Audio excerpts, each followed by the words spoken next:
कसं आहे की खूप गोष्टी ह्या पूर्णत्वाकडे गेल्याशिवाय मी कोणाला सांगत पण नाही. जवळजवळ 6-8 महिन्यापूर्वी कुठे गेले 8 महिन्यापूर्वी हा विषय आला की माननीय नामदार माधुरीताई मिसाळ यांच्या आमदार निधीतून एकाच वर्षी 25 लाखापेक्षा जास्त देता येत नाही, पण त्यांनी टप्प्याटप्प्याने 2 कोटी रुपये इथल्या विकास कामासाठी दिले. काही विकास कामं निधी देऊनही रेंगाळली होती. तर मला श्रीयुत भागवत यांनी हा आग्रह धरला की ती कामं पण थोडी आम्हाला स्पीडअप करून द्या. सारखं कुठलं तरी टेक्निकल सँक्शन यायचं आहे आणि प्रशासकीय यायचं आहे, असं अडकलं आहे. तर ते मी स्पीडअप केलं. पण बरोबरीने मी त्यांना असं म्हटलं की खूपशी कामं ही सरकारी निधीमध्ये बसत नाहीत, ती आपल्याला CSR मधून करता येतात. CSR ही समाजाची आता मोठी ताकद निर्माण झालेली आहे. पॅरलल बजेट हा शब्द वापरणं चुकीचं आहे, कारण बजेट खूपच मोठं असतं. पण बजेटसारखंच खूप कामं आपल्याला CSR मधून करता येतात, कारण तो नियमच झाला, कायदाच झाला की तुमच्या 5 कोटीच्या वरच्या प्रॉफिटला 2% कंपल्सरी तुम्हाला सामाजिक काम करायला लागेल, ट्रस्ट करायला लागेल. 75% 31 मार्चच्या आधी खर्च करायला लागेल. पण ती जोड मी दिल्यामुळे काही गोष्टी आता आणखीन झाल्या. आताही मी त्यांना आग्रह धरला की याचं जे झालं आहे त्याचं उद्घाटन मला केंद्रीय मंत्री आदरणीय राजनाथ सिंग यांच्या हस्ते करायचं आहे. तर तुम्ही आत्तापासून तारीख ठरवा. तर टेंटेटिव्ह आम्ही मे महिन्यामध्ये अक्षय तृतीयेची तारीख ठरवतो आहे आणि त्याच्या उलटं टाईमटेबल करून ह्यांनी कामं पूर्ण करायची आणि त्याच्या उलटं टाईमटेबल करून आत्तापासून मी राजनाथ सिंगांच्या मागे लागायचं असून एक मोठा कार्यक्रम इथे करायचा आहे. एक टप्पा संपेल म्हणजे माधुरीताई मिसाळ यांचे 2 कोटी आणि CSR मधून मी मिळवून दिलेले पैसे. मी त्यांना म्हटलं की पुढच्या वर्षभरात पूर्ण होईल अशी पण एक कामाची यादी करा आणि ते मग जिल्हा नियोजनमध्ये बसवता येईल का, नगरविकासमध्ये मागूया का, तीर्थक्षेत्रामध्ये मागूया का, यात्रामध्ये मागूया का CSRमध्ये मागूया करू. आणि पर्वतीचं सगळा इतिहास लोकांना नीट कळेल. आणि सगळ्यात महत्त्वाचं म्हणजे पर्वतीवर यायला फिरण्याच्या बरोबरीने काही हेतू आहे असं होईल की ते बघायला मिळेल, इतिहास समजून घ्यायला मिळेल, असा एक प्रयत्न झाला आहे. म्हातोबाचा विषय वेगळा आहे. तिथे मी माझ्या वाढदिवसानिमित्त 65,000 झाडं महाराष्ट्रात लावली. तर एक तरी स्पॉट आपण आपल्या मुलासारखं वाढावा म्हणून 6,500 झाडं लावली. तिथे माणसं लावली आहेत, पाईपलाईन केली आहे, ड्रीप केलं आहे, टाक्या बांधल्या आहेत, टँकर सांगितले आहेत. तिसऱ्यांदा गेल्या महिन्याभरामध्ये आग लावली गेली. यावेळी तर 2,500 झाडं होरपडली आहेत. आणि म्हणून मग संतापून मी तिथे गेलो. फॉरेस्टचे अधिकारी बोलवले, पोलीस अधिकारी बोलवले आणि 13 तारखेला दुपारी 4ला फॉरेस्टच्या ऑफिसमध्ये एक बैठक लागली की ज्याच्यामध्ये त्यांनी त्यांच्या रिक्वायरमेंट तरी सांगा बाबा काय आहेत, शासनाकडून काय मिळवता येईल, CSR मधून काय मिळवता येईल. CSRचा जुना शब्द लोकवर्गणी असं मी त्यांना म्हटलं. जसं त्यांना गार्ड हवे आहेत, आता 2च आहेत, अजून 4 हवे आहेत. म्हटलं ठीक आहे तुम्ही सांगा, आम्ही आमच्या काही मित्रांच्या कंपन्यांच्या एक्सपेंडिचरमध्ये त्यांची सॅलरी टाकू. मग त्यांना काही टॉवर्स हवे आहेत, त्याच्या परवानग्या नागपूरला मिळायला लागतात, असं सगळं आम्ही करू. म्हातोबाचा जाण्याचा विषय वेगळा होता, पर्वतीचा वेगळा. राज्य सरकारकडून खरं तरी 2 लाडकी बहीण योजनेसंदर्भात 2100 रुपये देऊ असं एक आश्वासन होतं. मात्र वित्त विभाग आता म्हणतो की यावर्षी ते 2100 रुपये देता येणार नाहीये. वित्त विभाग हा म्हणजे वित्त विभागातले मंत्री अजितदादा असं म्हणणार असतील तर त्याला महत्त्व आहे. वित्त विभागाने फक्त सूचना करायच्या असतात, जाणीव करून द्यायची असते, लक्ष वेधायचं असतं. तसं वित्त विभागाने लक्ष वेधलं आहे की थोडीशी आपली आर्थिक स्थिती ही सुधारली पाहिजे. तर ती सुधारण्याचे सगळे प्लॅन्स माननीय देवेंद्रजी आणि दोन्ही उपमुख्यमंत्री यांच्याकडे तयार आहेत. आणि त्याच्यातून ही जी आर्थिक स्थिती वेगवेगळ्या कारणाने ज्याला आपण म्हणून लोकोपयोगी योजनांमुळे थोडीशी समजा बिघडली असली तर त्याला पुन्हा एकदा नॉर्मलला आणण्याचे सगळे प्लॅन हे तिघांच्या डोक्यात आहेत. आपल्याला नजीकच्या काळात दिसेल की एक विषय आणि असा नवीन आणला आणि तो टॅक्सेस नाही आहे, कारण टॅक्सेस महाराष्ट्रात याच्यापेक्षा जास्त लावता येणार नाहीत. पण खूपशा गोष्टी ज्या आहेत त्यातला रेव्हेन्यू आपला नीट कलेक्ट होत नाही. केंद्र सरकारकडे आपलं काही येणं असतं ते जरा त्याला रेग्युलाइज करता आलं. असं करून मुख्यमंत्री माझी लाडकी बहीणचे 1,500 रुपये बजेटपर्यंत दरमहा या महिन्याचे पण जमा झाले. बजेटमध्ये प्रोव्हिजन घ्यावी लागेल पुन्हा एकदा, तर ते घेतील. दादा, पुण्यातल्या अपघात आणि वाहतूक कोंडीविषयी तुम्ही एकदा पोलीस स्टेशनला भेट दिली होती. काल परत अजित पवार म्हटले की पुण्यातली सगळी गुन्हेगारी जी आहे ती परत वाढते. गेल्या आठवडाभरामध्ये जवळपास 5 ते 7 कोयता गँगचे केसेस घडलेत. जर असं झालं तर अधिकाऱ्यांवर थेट कारवाई करावी लागेल. म्हणजे अधिकाऱ्यांच्या आवाक्याच्या बाहेर असेल तर अधिकारी बदलले जातील असं दादांनी वक्तव्य केले. तर देवेंद्र फडणवीसांकडून पोलिसांची पाठराखण केली गेली की पुण्याचा विस्तार वाढतोय त्यामुळे गुन्हेगारी आहे, आरोपींना पकडलं गेलं. हे बघा, दोघांचंही म्हणणं त्यांच्या स्टाईलप्रमाणे बरोबर आहे. अजितदादा काय म्हणाले की जर कुचराई केली कामामध्ये तर कारवाई करेन. देवेंद्रजी काय म्हणाले की वाढत्या पॉप्युलेशनमुळे थोडा क्राईम वाढतोय पण आम्ही तो कंट्रोल करू.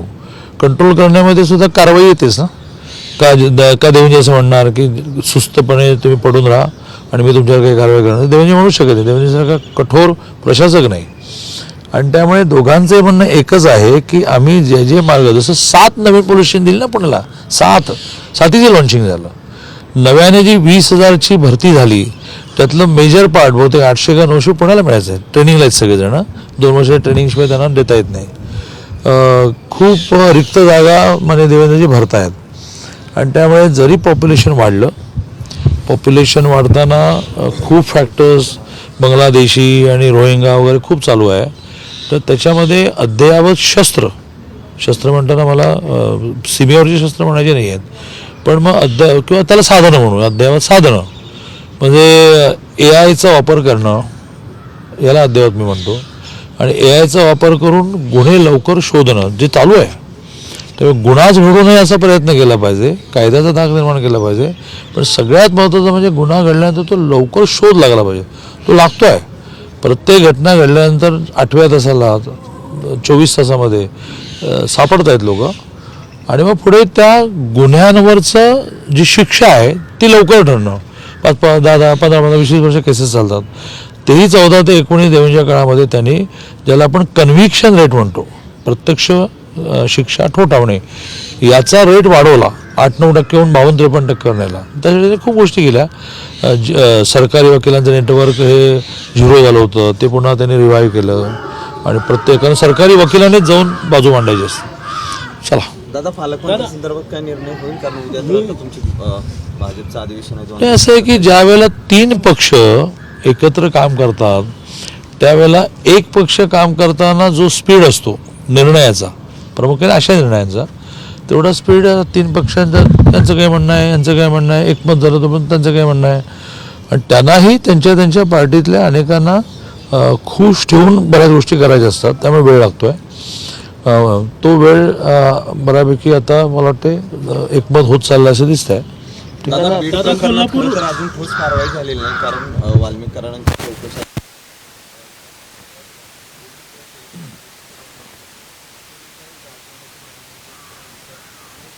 आरोपींना गुन्ह्यामध्ये घ्यायचं होतंय, ती मात्र कुठली होतं दादा अशा एका हा संपूर्ण अशा सगळ्या विषयामध्ये बऱ्याचशा गोष्टी ओपन करता येत नाही. ते चालू असतात पण ते ओपन करता येत नाही. त्याला ज्याला आपण अंजामपर्यंत म्हणतो, एका स्टेजला येईपर्यंत ओपन करायचं नसतं. आणि त्यामुळे सगळं चालू आहे. एक आरोपी सोडला तर सगळे आरोपी पकडले, त्यांच्या पोलीस कस्टड्या, त्यांच्या चौकशा, त्यांच्या कुटुंबाच्या चौकशा, त्यांच्या बँक अकाउंट सील करणं, मालमत्ता सील करणं, असं सगळं चालू आहे. आपल्या देशामध्ये लोकशाही असल्यामुळे आपल्याला पुरेसा पुरावा हाती सापडल्याशिवाय काही करता येत नाही. बोला. पालक म्हणजे अर्थात अजित पवारांवर जेव्हा सिंचन घोटाळ्याचे आरोप झाले तेव्हा त्यांनी थेट राजीनामा दिला आणि त्याच्यानंतर तो पूर्ण चौकशी झाली आणि जे काही ते पुढं असेल ते ठरलं. या बाबतीत काहीसं वेगळं दिसतंय.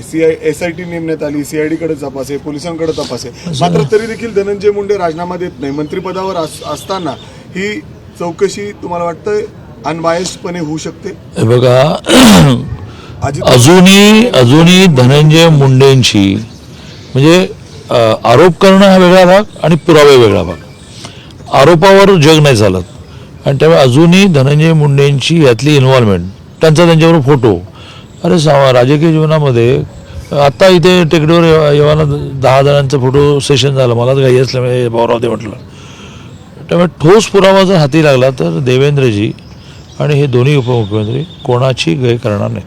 दादा, त्याचबरोबर अमोल कोल्हे यांनी थेट मित्रपक्षांनाच एक खोचक सल्ला दिलाय. अर्थात विधानसभाच्या निवडणुकीनंतर अजूनसुद्धा काँग्रेसची मोडलेली पाठ ती सरळ झालेली नाही, त्यांना कुठेतरी जाग आलेली नाही. किंबहुना शिवसेनेने देखील ते झोपलेले आहेत, अजूनसुद्धा कुठेतरी ॲक्टिव्ह मोडवर दिसत नाही, असं स्वतः खासदार अमोल कोल्हे त्यांच्या मित्रपक्षाला टोला बजावतात. मी आज सकाळी जयंत पाटलांनी पण काही म्हटल्याचं वाचलं, पण मला तर एक्झॅक्ट वर्डिंग आठवत नसताना बोलणं बरोबर नाही, पण जयंतराव याच आशयाचं बोलले. तर हे चांगलं आहे की त्याच्यामध्ये त्यांनी एकमेकाला जागं करणं जे चाललं आहे ते चांगलं आहे की ज्याच्यातून त्यांना आपल्या चुका कळतील, ते पुन्हा झडझडून कामाला लागतील. कारण आता मजाच येत नाही आहे, विरोधी पक्ष नसताना ते मजा येत नाही. उद्या महानगरपालिका निवडणुका लागल्या आणि असे पडणारे वीक कॅन्डिडेट कारण मिळणारच नाहीत ना माणसं, जर उभे केले तर निवडणुकीला मजाच येणार नाही. दादा, कोल्हापूरच्या पालकमंत्री पदासाठी तुमचं नाव चर्चेत आहे दादा. हां, पवारांनी परवाच्या राष्ट्रवादीच्या कार्यक्रमात RSS ची कौतुक केलं कामाचं त्यांचे काम ज्या पद्धतीने त्यांची कामाची पद्धत निवडणुकांमध्ये आहे. जे काम केलं ते RSS असं आहे, पवार साहेबांचं दुर्दैव असं आहे की त्यांनी स्तुती केली तरी तुम्हाला शंका येते, त्याने टीका केली तरी शंका येते, पण ते मात्र खमकी आहेत की तुम्ही त्यांना काही म्हणा ते याही वयात कामच करत असतात.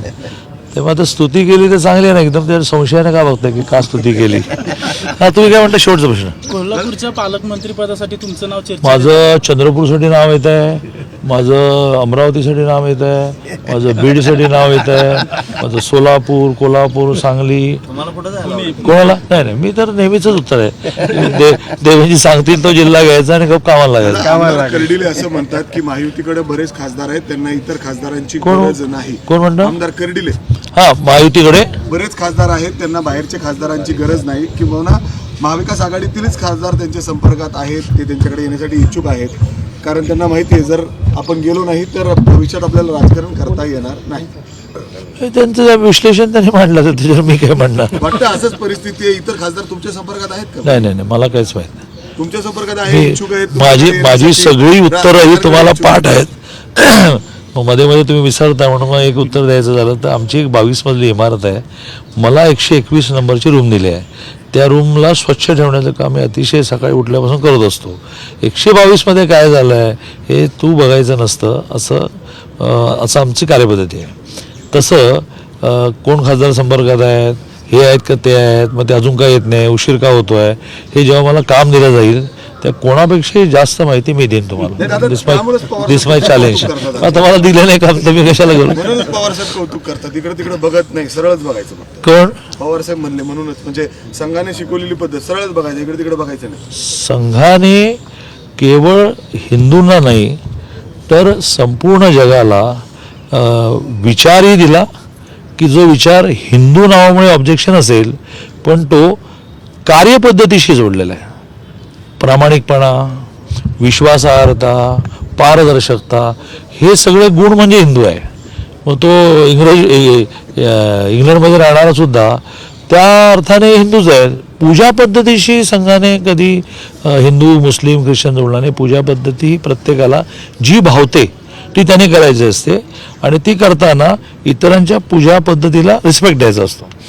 जो वर्षानुवर्ष आता इथे आमच्या परुदिरेकडे तेच चाललं की 12,000 वर्षाचा इतिहास आहे का 5,000 वर्षाचा आहे का 2,000 वर्षाचा, याच्यावर चालली चर्चा.